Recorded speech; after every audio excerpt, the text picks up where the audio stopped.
ಹರೇ ಶ್ರೀನಿವಾಸ ಗುರೋ ರಾಘವೇಂದ್ರ. ನನ್ನ ಆತ್ಮೀಯ ಅಧ್ಯಾತ್ಮ ಬಂಧುಗಳೆಲ್ಲರಿಗೂ ಕೂಡ ಅನಂತ ಶಿರಸಾಷ್ಟಾಂಗ ಪ್ರಣಾಮಗಳು.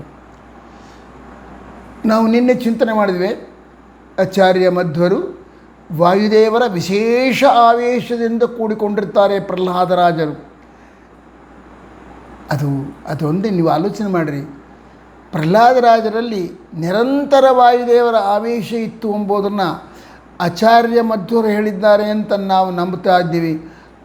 ಅದೊಂದೇನಾ ಅಂದರೆ, ಆಚಾರ್ಯರ ಮಾತನ್ನು ಪಕ್ಕದಲ್ಲಿ ಇಡ್ರಿ, ಅದನ್ನು ಸೈಡ್ ಇಡ್ರಿ, ಈಗ ಅದನ್ನು ತೊಗೊಂಬರ್ಬೇಡ. ಸಪ್ತಮ ಸ್ಕಂದದಲ್ಲಿ ಪ್ರಹ್ಲಾದರಾಜರ ಬಗ್ಗೆ ಏನು ಕಥೆ ಬರ್ತದಲ್ಲ, ಆ ಕಥೆಯನ್ನು ಆಮೂಲಾಗ್ರವಾಗಿ ನೋಡ್ರಿ.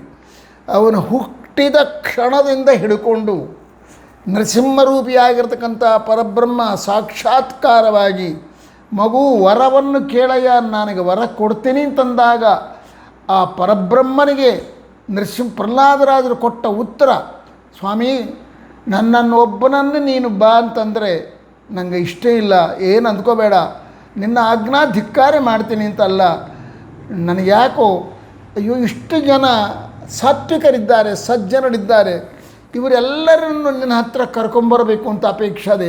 ಇವರನ್ನೆಲ್ಲ ಬಿಟ್ಟು ನಾನೊಬ್ಬನೇ ಬರಬೇಕಾ? ಇವ್ರನ್ನೂ ಕರ್ಕೊಂಬರ್ತೀನಿ. ಆ ದೈತ್ಯ ಬಾಲಕರನ್ನೆಲ್ಲ ತೋರಿಸಿ ಆ ಸಣ್ಣ ಮಗು 6-5 ವರ್ಷದ ಕಂದಮ್ಮ ಪ್ರಹ್ಲಾದ ಹೇಳಿದ ಮಾತು.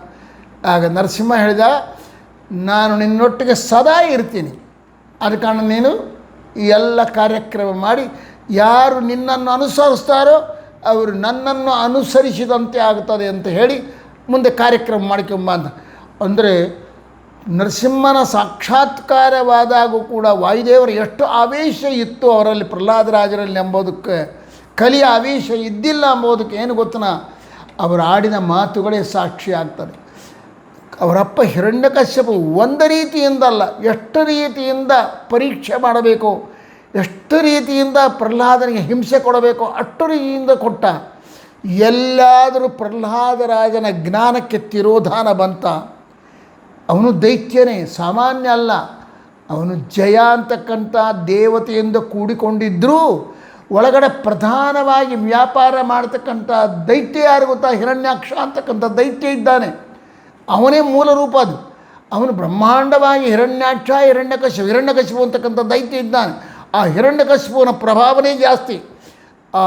ಯಾರು ವಿಜಯ ಅಂತಕ್ಕಂಥ, ಜಯ ಅಂತಕ್ಕಂಥ ದೇವತೆ ದ್ವಾರಪಾಲಕ ಏನದನ್ನಲ್ಲ, ಆ ಶರೀರದಲ್ಲಿ ಇದ್ದಾನೆ ಹೊರತಾಗಿ ಹೆಚ್ಚು ಪವರ್ಫುಲ್ಲಾಗಿಲ್ಲ.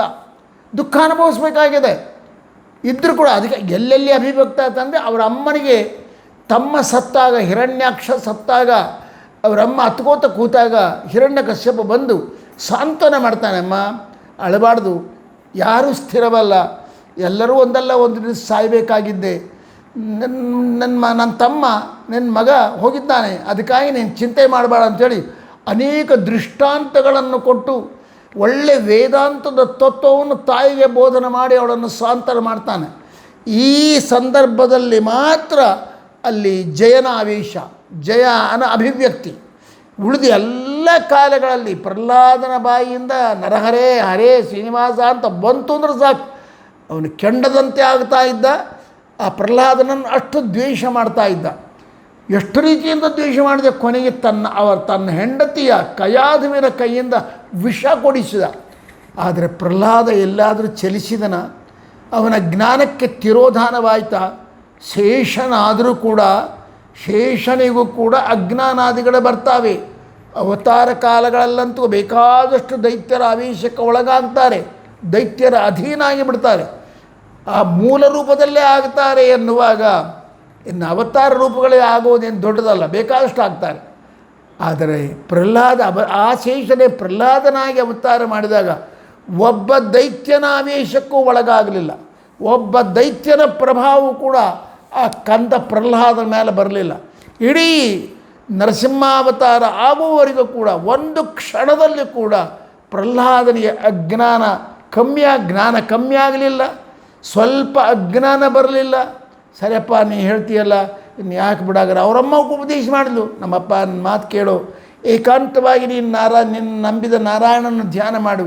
ನಿಮ್ಮಪ್ಪ ಬಂದಾಗ, ನಿಮ್ಮಪ್ಪ ಕೇಳಿದಾಗ ನೀನು ಸರ್ವೋತ್ತಮ ಅಂದ್ಬಿಡು, ಏನು ನಷ್ಟ ಆಗ್ತದೆ ಅಂತಂದರೂ ಕೂಡ ಇಲ್ಲ, ಸಾಧ್ಯನೇ ಇಲ್ಲ ಅಂತ ವಾದ ಮಾಡಿದ ವ್ಯಕ್ತಿ, ನನ್ನ ಪ್ರಾಣ ಹೋದರೂ ಚಿಂತೆ ಇಲ್ಲ, ನಾನು ಹರಿಸರ್ವೋತ್ತಮತ್ವವನ್ನು ಬಿಡೋದಿಲ್ಲ, ಆತನನ್ನೇ ನನ್ನ ಪಾಲಿಗೆ ತಂದೆ ತಾಯಿಯನ್ನಾಗಿ ಚಿಂತನೆ ಮಾಡ್ತೀನಿ ಅಂತ ವಾದ ಮಾಡಿದ ಘನವಿದ್ದ ವ್ಯಕ್ತಿ ಅವನು. ಅಂತ ಇಷ್ಟು ದಾರಿಢ್ಯ ಪ್ರಹ್ಲಾದನಿಗೆ ಬರಬೇಕಾದರೆ ಅದು ದೈತ್ಯರ ಮಧ್ಯದಲ್ಲಿ ಇದ್ದಾನೆ. ಹಿರಣ್ಯಕಶಿಪು ಅಂತಕ್ಕಂಥ ದೈತ್ಯ ಇದ್ದಾನೆ, 8 ಮಂದಿ ದೈತ್ಯರು ಸುತ್ತಲೂ, ಇಡೀ ರಾಜ್ಯನೇ ದೈತ್ಯರ ಮಯ. ಇಂಥದ್ರಲ್ಲಿ ಒಬ್ಬ ಸಾತ್ವಿಕ ಜೀವಿ, ಆ ಪ್ರಹ್ಲಾದ ನೋಡಿದ ಸಾತ್ವಿಕ ಜೀವಿ ನಾರದರು. ಆಗಾಗ ಬಂದು ಹೋಗ್ತಿದ್ದರು. ಇನ್ನು ಯಾವ ದೇವತೆಗಳಾಗಲಿ ಯಾವ ಋಷಿಗಳಾಗಲಿ ಹಿರಣ್ಯಕಶಿಪುವಿನ ಸಾಮ್ರಾಜ್ಯಕ್ಕೆ ಬಂದಿದ್ದೂ ಇಲ್ಲ, ಹಿರಣ್ಯಕಶಿಪನ ಅರಮನೆಯನ್ನು ಪ್ರವೇಶ ಮಾಡಿದ್ದೂ ಇಲ್ಲ, ಪ್ರಹ್ಲಾದರೊಟ್ಟಿಗೆ ಮಾತಾಡಿದ್ದೂ ಇಲ್ಲ. ಅವರು ಕಷ್ಟಪಡುವುದನ್ನು ನೋಡಿದ್ದಾನೆ ಹೊರತಾಗಿ ಅವರೊಟ್ಟಿಗೆ ಮಾತಾಡೋದು, ಅವರೊಟ್ಟಿಗೆ ವ್ಯವಹಾರ ಮಾಡುವುದಿಲ್ಲ. ಗರ್ಭದಲ್ಲಿ ಇದ್ದಾಗ ಮಾತ್ರ ಇಂದ್ರನ ಸ್ಪರ್ಶ ಆಗಿರೋದು ಮತ್ತು ನಾರದರಿಂದ ಉಪದೇಶ ಹೊಂದಿರುವುದು. ಇಷ್ಟು ಬಿಟ್ಟುಬಿಟ್ರೆ ಎಲ್ಲ ದೈತ್ಯರ ಮಧ್ಯದಲ್ಲಿ ಇದ್ದ. ಆದರೆ ಆ ದೈತ್ಯರ ವಾತಾವರಣಕ್ಕಾಗಲಿ ಆ ದೈತ್ಯರ ಪ್ರಭಾವಕ್ಕಾಗಲಿ ಪ್ರಹ್ಲಾದ ಒಳಗಾಗಲಿಲ್ಲ ಅಂತಂದ್ರೆ ಅರ್ಥ ಏನು ಗೊತ್ತರ, ಎಂಥ ವಾಯುದೇವರ ಆವೇಶ ಇರಬೇಕು. ವಾಯುದೇವರು ಸ್ವಲ್ಪ ಅವ್ರನ್ನ ಬಿಟ್ಟು ಹೋಗಿದ್ದರು, ಪ್ರಹ್ಲಾದನ ಬಿಟ್ಟು ಹೋಗಿದ್ದ ಅಂತಂದಿದ್ದರೆ ಖಂಡಿತ ಅವ್ರ ಕರ್ಮಜ ದೇವತೆಯಾಗಿದ್ದರೆ, ಯಾವುದು ಪ್ರಹ್ಲಾದ ಕರ್ಮಜ ದೇವತೆಯಾಗಿದ್ದರೆ ಹಿರಣ್ಯಕಶಿಪುವಿನ ದಬ್ಬಾಳಿಕೆಗೆ ಒಳಗಾಗ್ತಿದ್ದ. ಖಂಡಿತ ಜ್ಞಾನ ತಿರೋಧಾನ ಆಗ್ತಿತ್ತು. ಪ್ರಹ್ಲಾದನ ಭಕ್ತಿ ವೈರಾಗ್ಯಗಳು ಕುಂಠಿತವಾಗ್ತಾ ಇತ್ತು. ಪ್ರಹ್ಲಾದನ ಜ್ಞಾನವಾಗಲಿ, ಪ್ರಹ್ಲಾದನ ಭಕ್ತಿಯಾಗಲಿ, ಪ್ರಹ್ಲಾದನ ವೈರಾಗ್ಯವಾಗಲಿ, ಪ್ರಹ್ಲಾದನ ಹರಿದೀಕ್ಷೆಯಾಗಲಿ ಎಲ್ಲೆಲ್ಲೂ 1 ಇಂಚು 1 ಅಣು ಮಾತ್ರವೂ ತಗ್ಗಲಿಲ್ಲ, ಕಮ್ಮಿ ಆಗಲಿಲ್ಲ ಅಂತಂದರೆ ಅದಕ್ಕೆ ಕಾರಣ ಏನು ಗೊತ್ತನ, ವಾಯುದೇವರ ವಿಶೇಷ ಸನ್ನಿಧಾನ. ಅದನ್ನು ಗುರುಜಗನ್ನಾಥದಾಸರು ತಮ್ಮ ಕೋಲು ಹಾಡಿನಲ್ಲಿ ಹೇಳ್ತಾರೆ, ಪ್ರಹ್ಲಾದ ನೀನು ಹೊಡಿ, ನೀನು ಹೋಗು, ಪ್ರಹ್ಲಾದನಾಗಿ ಜನಿಸಲು ನೀನು ಉಲ್ಲಾಸದಿಂದ ನಾನು ನಿನ್ನ ಹತ್ರ ಬರ್ತೇನೆ, ನಿನ್ನ ಹಿಂದೆ ಇರ್ತೀನಿ ನಾನು. ವಾಯುದೇವರು ಕೀಶೇಷ ನಾವೇಶ ಯುತನಾಗಿ ಭಾರತೀಶನ ಸುತನಾಗಿ ಜನಿಸಲು ನೀನು. ಕೀಶೇಷ ಅಂತಂದರೆ ವಾಯುದೇವರ ಆವೇಶದಿಂದ ಕೂಡಿಕೊಂಡವನಾಗಿ, ಆತನ ಸನ್ನಿಧಾನದಿಂದ ಕೂಡಿಕೊಂಡವನಾಗಿ ನೀನು ಪ್ರಹ್ಲಾದನಾಗಿ ಅವತಾರ ಮಾಡು. ನಿನ್ನನ್ನು ನಾನು ಬಿಟ್ಟಿರೋದಿಲ್ಲ, ನಿನ್ನನ್ನು ವಾಯುದೇವರು ಬಿಟ್ಟಿರೋದಿಲ್ಲ ಅಂತ ಆಶ್ವಾಸನೆ ಕೊಡ್ತಾನೆ ಭಗವಂತ. ಆ ಆಶ್ವಾಸನೆಯನ್ನು ಧರಿಸಿ ಶೇಷದೇವರು ಭೂಮಿಗೆ ಇಳಿದು ಬರ್ತಾರೆ. ಆದರೆ ಭೂಮಿಗೆ ಬಂದರೆ ಆದ ಕಾರಣ ಆಗ ಮೂಲ ರೂಪದಲ್ಲಿರ್ತಕ್ಕಂಥ ಶಕ್ತಿ ಸಾಮರ್ಥ್ಯಗಳೆಲ್ಲ ಸ್ವಲ್ಪ ಕಮ್ಮಿ ಇತ್ತು. ಆಗ ಎಂಥ ಶಕ್ತಿ ಇತ್ತು ಅಂದರೆ ಕರ್ಮಜ ದೇವತೆಗಳಿಗೆ ಎಷ್ಟು ಶಕ್ತಿ ಇರ್ತದೋ ಅಷ್ಟು ಶಕ್ತಿ ಇತ್ತು. ಮತ್ತು ವಾಯುದೇವರ ವಿಶೇಷ ಆವೇಶ ಬಂದಾಗ ಭೃಗು ಋಷಿಗಳ ಸಮಾನವಾಗಿರ್ತಕ್ಕಂಥ ಶಕ್ತಿ ಜ್ಞಾನಾದಿಗಳು ಬರ್ತಾ ಇತ್ತು ಅಂತ ತಿಳಿಬೇಕು. ಅಷ್ಟೇ ಹೊರತಾಗಿ ಅವರನ್ನೊಬ್ಬ ಕರ್ಮಜ ದೇವತೆ ಅಂತ ಎಂದೆಂದಿಗೂ ನಿರ್ಣಯ ಮಾಡಬಾರ್ದು. ಎರಡನೇದು ಈಗಾಗಲೇ ಹೇಳಿದ್ದೇನೆ, ವಾಯುದೇವರ ಆವೇಶ ನಿರಂತರ ಇರುವಾಗ ಶೇಷದೇವರ ಆವೇಶ ಹಾಕಬೇಕು ಅಲ್ರಿ. ಮತ್ತು ಬಲರಾಮನಲ್ಲಿ ನೀವು ಅರ್ಜುನನಲ್ಲಿ ಹರಿಯಾವೇಶ ಆದೆ, ಶೇಷಾವೇಶ ಆದೆ, ಮತ್ತು ಯಾಕಿತ್ತು ಅದಕ್ಕೆ ಕಾರಣ ಅದು. ಹರಿಯಾವೇಶ ಅರ್ಜುನನಲ್ಲಿ 24 ಗಂಟೆ ಇರ್ತಿದ್ದಿಲ್ಲ. ಕೃಷ್ಣನೊಟ್ಟಿಗೆ ವ್ಯವಹಾರ ಮಾಡುವ ಅರ್ಜುನ, ಕೃಷ್ಣ ಬರ್ತಾ ಇದ್ದ, ಕೃಷ್ಣ ಬಂದ ಕೂಡಲೇ ಅವರಿಬ್ಬರು ಸಮಾನ ವಯಸ್ಕರಾದ ಕಾರಣ ಕೃಷ್ಣನ ಭುಜದ ಮೇಲೆ ಕೈ ಹಾಕ್ತಿದ್ದ. ಯಾರು? ಅರ್ಜುನ. ಕೃಷ್ಣನ ಮೈಗೆ ತನ್ನ ಮೈ ತಗಲಿಸ್ತಿದ್ದ, ಪಕ್ಕದಲ್ಲೇ ಕೂತ್ಕೋತಿದ್ದ. ಇದೆಲ್ಲ ಮಾಡುವಾಗ ಅದು ಒಬ್ಬ ಸಾಮಾನ್ಯ ಇಂದ್ರನ ಅವತಾರಿಯಾಗಿರ್ತಕ್ಕಂಥ ಅರ್ಜುನ ಕೃಷ್ಣನ ಭುಜದ ಮೇಲೆ ಕೈ ಹಾಕಬೇಕಾದರೆ ಅದು ಸಾಮಾನ್ಯ ಅಲ್ಲ. ಅದು ಹಾಕಬೇಕಾದ್ರೆ ಅಲ್ಲಿ ಹರಿಯ ಆವೇಶ ಬರ್ತಿತ್ತು. ಸ್ವತಃ ಅರ್ಜುನಲ್ಲಿ ಹರಿಯೇ ಬಂದು ಕೂಡ್ತಿದ್ದ. ಆಗ ಕೃಷ್ಣನ ಮೇಲೆ ಕೈ ಹಾಕಿದವರು ಯಾರಂದರೆ ಅರ್ಜುನ ಹಾಕಿದಾಗಲ್ಲ, ಅಲ್ಲಿ ಇಂದ್ರನ ರೂಪ ಸ್ಥಗಿತವಾಗ್ತಿತ್ತು. ವಾಯುದೇವ ಪರಮಾತ್ಮನ ಆವೇಶ ಸ್ಪಷ್ಟ ಆಗಿಬಿಡ್ತಿತ್ತು. ಅಂದರೆ ಕೃಷ್ಣನ ಭುಜದ ಮೇಲೆ ಭಗವಂತನೇ ಕೈ ಹಾಕಿದಾಗ ಆಗ್ತಿತ್ತು. ಕೃಷ್ಣನೊಟ್ಟಿಗೆ ವ್ಯವಹಾರ ಮಾಡುವಾಗ ಹರಿಯ ಆವೇಶ, ಭೀಮಸೇನ ದೇವರೊಟ್ಟಿಗೆ ವ್ಯವಹಾರ ಮಾಡುವಾಗ ವಾಯುದೇವರ ಆವೇಶ, ಮತ್ತು ಬೇರೆ ಬೇರೆಯವರೊಟ್ಟಿಗೆ ವ್ಯವಹಾರ ಮಾಡುವಾಗ ಅಲ್ಲಿ ಶೇಷಾವೇಶ ಬರ್ತಾಯಿತ್ತು. ಯಾರಿಗೆ? ಅರ್ಜುನನಿಗೆ. ಅಷ್ಟೇ ಬರ್ತಾ ಅದ ಕಾರಣ ಅಂದರೆ ಅರ್ಜುನನಲ್ಲಿ ಆವೇಶ ಒಂದೇ ಆವೇಶ ಯಾವಾಗಲೂ ಇರ್ತಿದ್ದಿಲ್ಲ. ಹರಿಯ ಆವೇಶ ಪರ್ಮನೆಂಟ್ ಅಲ್ಲ. ಈ ದೆವ್ವ ಹಿಡಿದವ್ರಿಗೆ 2-3 ದೆವ್ವ ಹಿಡಿದಿರ್ತಾವೆ. ಸ್ವಲ್ಪ ಹೊತ್ತು ಒಂದು ದೆವ್ವ ಬರ್ತಿರ್ತದೆ, ಮತ್ತೊಂದು ಸ್ವಲ್ಪ ಹೊತ್ತು ಬೇರೆ ದೆವ್ವ ಇರ್ತಾರೆ. ಆ ದೆವ್ವ ಬಂದಾಗ ಮಾಡುವ ಚೇಷ್ಟೆಗಳೇ ಬೇರೆ, ಈ ದೆವ್ವ ಬಂದಾಗ ಮಾಡುವ ಚೇಷ್ಟೆಗಳಿಂದ ನಾವು ಮಂತ್ರಾಲಯದಲ್ಲಿ ನೋಡಿದ್ದೀವಿ. ನಾವು ಒಬ್ಬೊಬ್ಬ ವ್ಯಕ್ತಿಗೆ 3-4 ದೆವ್ವಗಳು ಹಿಡಿದಿದ್ದನ್ನು ನಾವು ನೋಡಿದ್ದೀವಿ. ಆದರೆ ರಾಯರಲ್ಲಿ ಪ್ರಹ್ಲಾದರಾಜರಲ್ಲಿ ಆ ರೀತಿ 3-4 ದೆವ್ವಗಳಿದ್ದಿಲ್ಲ. ವಾಯುದೇವರು ಎಂಬ ದೆವ್ವ ಮಹಾಭೂತ ಮಾತ್ರ ಹಿಡ್ಕೊಂಡಿತ್ತು. ಆದ ಕಾರಣ ಅರ್ಜುನನಲ್ಲಿ ಹಾಗಲ್ಲ, ಹರಿ, ನರ ಮತ್ತು ಶೇಷ ಇವೆಲ್ಲ ಆವೇಶ ಇತ್ತು. ಇದನ್ನು ನಾವು ಚಿಂತನೆ ಮಾಡಬೇಕು. ಸೊ ಒಂದು ದೊಡ್ಡ ಆವೇಶ ವಾಯುದೇವರ ಆವೇಶ ನಿರಂತರ ಪ್ರಹ್ಲಾದರಾಜನಲ್ಲಿರುವಾಗ ಇನ್ನು ಬೇರೆ ಆವೇಶಗಳಿರಬೇಕಾದ ಅವಶ್ಯಕತೆ ಇಲ್ಲ. ಆದ ಕಾರಣ ಶೇಷನ ಆವೇಶ ಇತ್ತು ಅಂತ ಹೇಳುವುದು ಅಷ್ಟು ಸಂಗತವಾಗದಲ್ಲ ಅಂತಕ್ಕಂಥ ಅಭಿಪ್ರಾಯವನ್ನು ವ್ಯಕ್ತ ಮಾಡ್ತಾ, ಏನೇ ಆಗಲಿ ಜಗನ್ನಾಥ ದಾಸರು ಹೇಳಿರ್ಬೋದು, ವಿಜಯರಾಯರು ಹೇಳಿರ್ಬೋದು, ಗೋಪಾಲ ದಾಸರು ಹೇಳಿರ್ಬೋದು, ಈ ದಾಸರುಗಳಿಗೆ ಈ ಸ್ಫೂರ್ತಿ ಎಲ್ಲಿಂದ ಬಂತು? ಅವರು ಅಪರೋಕ್ಷ ಜ್ಞಾನಿಗಳು, ರಾಯರಲ್ಲಿ ಶೇಷದೇವರನ್ನು ಕಂಡರು, ಹೇಳಿದರು ಎಂಬ ಮಾತಿರಲಿ. ಇನ್ಯಾರಾದರೂ ಅವರಿಗಿಂತ ಪ್ರಾಚೀನವಾದ ಜ್ಞಾನಿಗಳ ಮಾತಿನಲ್ಲಿ ಅದು ಕಂಡ್ರ ಅಂತಂದರೆ ಹೇಳ್ತಾರೆ, ಎಲ್ಲರಿಗಿಂತ ಮೊಟ್ಟ ಮೊದಲು ಸ್ತೋತ್ರ ರಚನೆ ಮಾಡಿದವರು ಯಾರು ಅಂತ ಹೇಳಿದ್ದೀನಿ ನಾನು ಈಗಾಗಲೇ, ಅಪ್ಪಣಾಚಾರ್ಯರು. ಅಪ್ಪಣಾಚಾರ್ಯರಕ್ಕಿಂತ ಮುಂಚೆ ರಾಯರ ಬಗ್ಗೆ ಒಂದು ಕಾವ್ಯ ಬರೆದವರು ಲಕ್ಷ್ಮೀನಾರಾಯಣಾಚಾರ್ಯರು. ಲಕ್ಷ್ಮೀನಾರಾಯಣಾಚಾರ್ಯರು ಬರೆದಿದ್ದು ಸಮಗ್ರ ನಮಗೆ ಇವತ್ತು ಉಪಲಬ್ಧ ಇಲ್ಲ, ಕೆಲವು ಸರ್ಗಗಳು ಮಾತ್ರ ಅದೇ. ಆ ಸರ್ಗಗಳಲ್ಲಿ ಎಲ್ಲೂ ಕೂಡ ಲಕ್ಷ್ಮೀನಾರಾಯಣಾಚಾರ್ಯರು ನಮ್ಮ ಗುರುಗಳಾದ ರಾಘವೇಂದ್ರ ಸ್ವಾಮಿಗಳು ಸಾಕ್ಷಾತ್ ಶೇಷಾವತಾರಿಗಳು. ಅವರು ಮೊದಲನೇ ಅವತಾರ ಪ್ರಹ್ಲಾದ, ಎರಡನೇ ಅವತಾರ ಲಕ್ಷ್ಮಣ, ಹೀಗೇನು ಎಲ್ಲೆಲ್ಲಿ ಹೇಳಿಲ್ಲ. ಅವರ ಜೀವನಕ್ಕೆ ಸಂಬಂಧಪಟ್ಟ ಕಥೆಯನ್ನು ಕಾವ್ಯದ ಶೈಲಿಯಲ್ಲಿ ವಿಸ್ತಾರವಾಗಿ ಹೇಳಿಕೊಂಡಿದ್ದಾರೆ. ಸೊ ರಾಘವೇಂದ್ರ ವಿಜಯ ಬಿಟ್ಟುಬಿಡಬೇಕು ನಾವು, ಅದರಿಂದ ನಾವು ಅಂಶಾವೇಶ ಹೇಳಕ್ಕೆ ಬರೋದಿಲ್ಲ.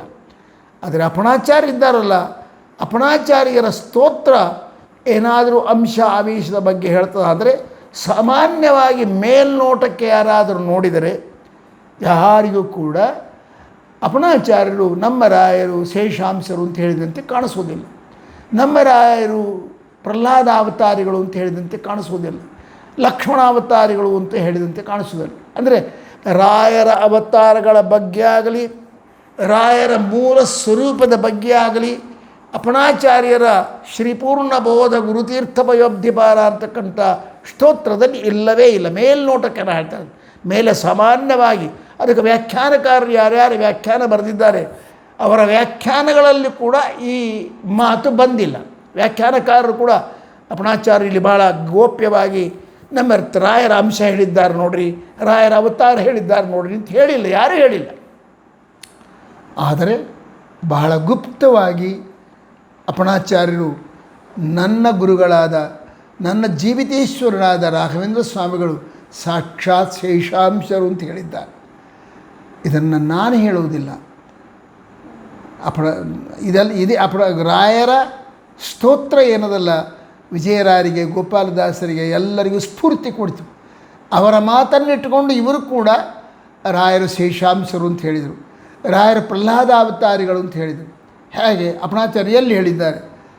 ಫಲಿಮಾರ ಸ್ವಾಮಿಗಳು ಅವರು ನನಗೆ ನಿಜವಾಗಿ ಹೇಳಬೇಕಾದ್ರೆ ಮಹಾನುಭಾವರು ಅವರು ದಿಗ್ದರ್ಶನ ಮಾಡಿದರು, ನನಗೆ ತೋರಿಸಿಕೊಟ್ರು. ಬೇರೆ ಬೇರೆ ದಾಸರು ಹೇಳಿದ ಮಾತುಗಳನ್ನು ಆಧಾರವಾಗಿಟ್ಕೊಂಡು ಜ್ಞಾನಿಗಳು ಹೇಳಿರ್ತಕ್ಕಂಥ ಹರಿದಾಸ ಸಾಹಿತ್ಯವನ್ನು, ಹರಿಕಥಾಮೃತಸಾರವನ್ನು ಪಾನ ಮಾಡಿ ಆನಂದವನ್ನು ಅನುಭವಿಸಿರ್ತಕ್ಕಂಥ ಜ್ಞಾನಿಗಳು ಹೇಳಿದ ಮಾತನ್ನೆಲ್ಲ ಇಟ್ಟುಕೊಂಡು ನಾನು ಹೇಳ್ತಾ ಇದ್ದೀನಿ. ಅಪಣಾಚಾರ್ಯರು ಧ್ವನ್ಯರ್ಥದಲ್ಲಿ ಅಂದರೆ ಬಹಳ ಗುಪ್ತವಾಗಿ ತಮ್ಮ ಗುರುಗಳಾದ ರಾಘವೇಂದ್ರ ಸ್ವಾಮಿಗಳ ಅಂಶಗಳನ್ನು ಹೇಳಿದ್ದಾರೆ, ಅಂಶವನ್ನು ಹೇಳಿದ್ದಾರೆ, ಅವತಾರಗಳನ್ನು ಹೇಳಿದ್ದಾರೆ. ಎಲ್ಲಿ ಹೇಳಿದ್ದಾರೆ ಅದನ್ನು ಸ್ವಲ್ಪ ಚಿಂತನೆ ಮಾಡಲಿಕ್ಕೆ ನಾವು ಪ್ರಯತ್ನ ಮಾಡೋಣ. ಮೊದಲನೇದು ಯಾವುದು ಗೊತ್ತನಾ?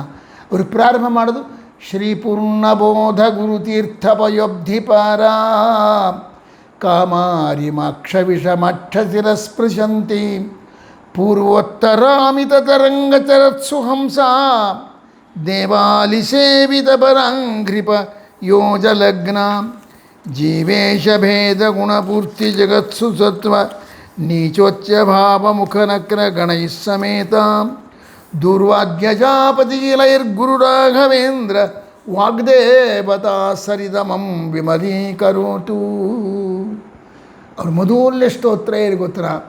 ರಾಘವೇಂದ್ರ ಸ್ವಾಮಿಗಳ ವಾಣಿ ಅಂತೇನದಲ್ಲ, ಅವರ ಗ್ರಂಥಗಳೇನವಲ್ಲ, ಆ ಗ್ರಂಥಗಳ ದ್ವಾರ ಅವರ ಮಾತುಗಳು ಏನು ಬಂದಾವಲ್ಲ, ಅವು ನನ್ನನ್ನು ಪವಿತ್ರ ವಾಗ್ದೇವತಾ ಸರಿತ್ ಅಮುಂ ವಿಮಲೀಕರೋತ್, ನನ್ನನ್ನು ಪವಿತ್ರವನ್ನಾಗಿ ಮಾಡಿ. ರಾಯರ ಗ್ರಂಥಗಳ ದ್ವಾರ ಹೊರಹೊಮ್ಮಿದ ವಾಣಿ ಅದು ನನ್ನನ್ನು ಪವಿತ್ರ ಮಾಡಲಿ ಅಂತ ಅಪಣಾಚಾರ್ಯ ಕೇಳಿಕೋತಾರೆ.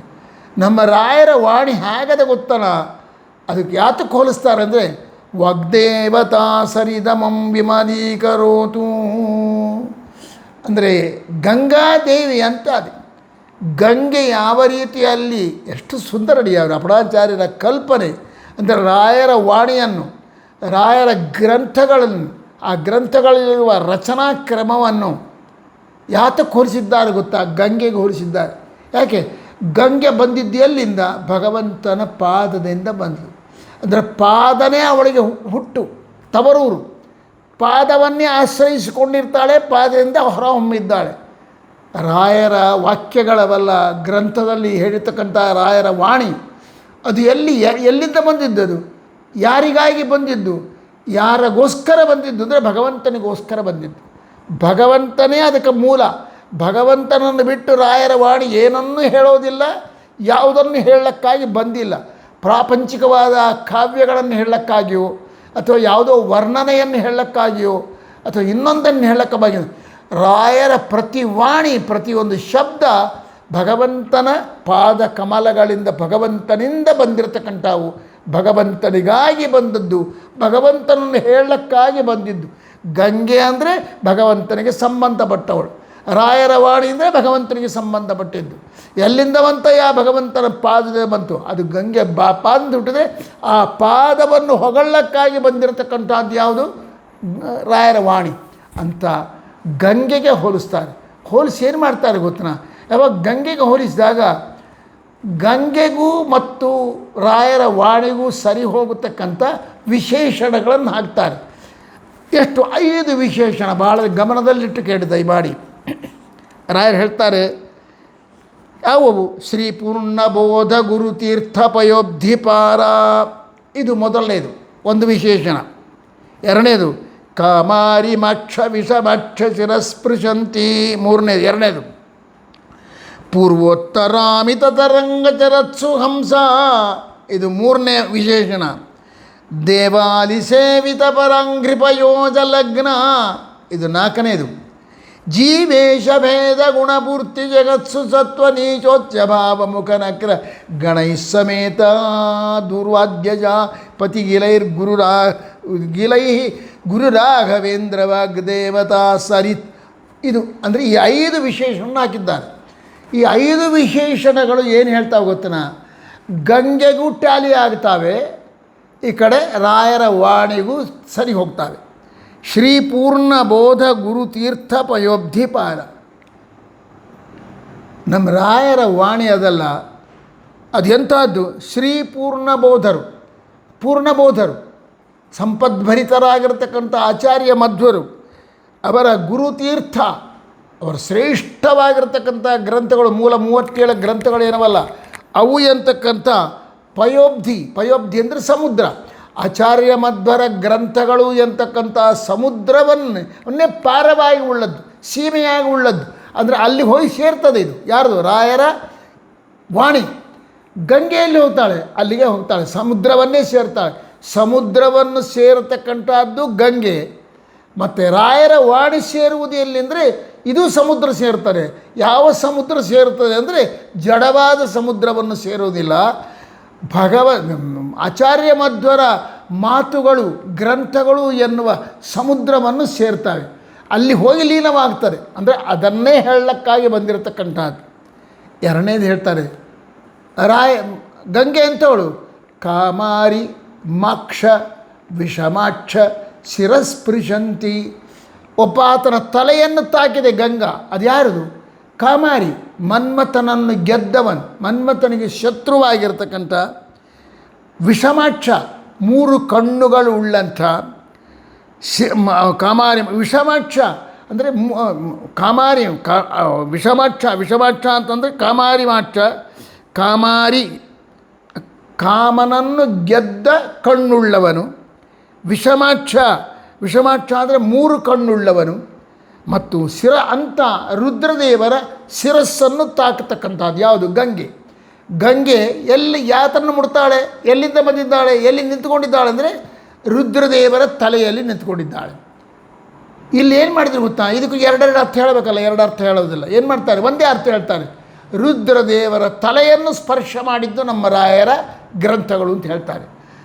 ಗಂಗೆ ರುದ್ರದೇವರ ತಲೆಯನ್ನು ಸ್ಪರ್ಶ ಮಾಡಿದ್ಲು, ಅಲ್ಲಿ ನಿಂತುಕೊಂಡು ಆ ಶಾಶ್ವತ ಉಳ್ಕೊಂಡ್ಲಲ್ಲಿ.